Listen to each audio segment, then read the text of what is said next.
Hello everyone, আমি চলে এসেছি আজকে চিকেনের একটা রেসিপি নিয়ে। এই রেসিপিটা একটু বড় হবে, ধৈর্য সহকারে দেখে নিও। তো এখানে তোমরা দেখতে পাচ্ছ আমি অলরেডি আলু ভাজা আর পেঁয়াজ ভাজতে দিয়ে দিয়েছি। আলুগুলো লাল লাল করে ভেজে তুলে নিয়েছি, আর এদিকে আমি পেঁয়াজে ভেজে আমি বেরেস্তা করে বেটে নিচ্ছি।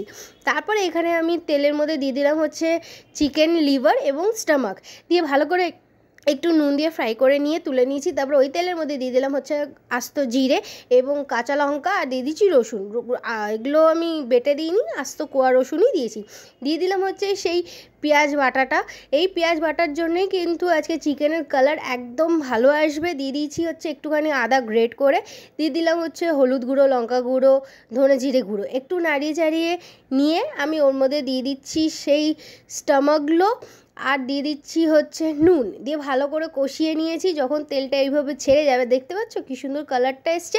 কোনো কাশ্মীরি লঙ্কা লাগবে না, কিচ্ছু লাগবে না, একদম রেস্টুরেন্ট স্টাইলে তোমার আজকে চিকেন হয়ে যাবে রান্নাটা। দিয়ে দিলাম হচ্ছে চিকেনের পিসগুলো, দিয়ে ভালো করে আবার নাড়িয়ে নিয়ে ঢাকা দিয়ে দিচ্ছি। এবার যখন ঢাকাটা খুলেছি, দেখতে পাচ্ছ আরও কি সুন্দর কালারটা লাগছে না। দিয়ে দিলাম টমেটো, আর আমার কাছে একটু ক্যাপসিকাম আর গাজর কুচি ছিল, সেটাও দিয়ে দিয়েছি।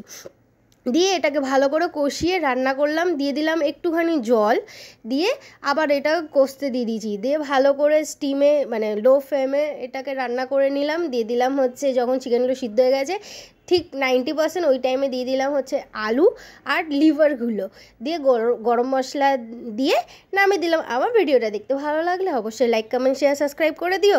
আর সাবস্ক্রাইবটা একটু করে দিও, তোমাদের এই সাবস্ক্রাইবের জন্য আমি ভিডিও আরও দূর এগিয়ে নিয়ে যেতে পারবো। Thank you.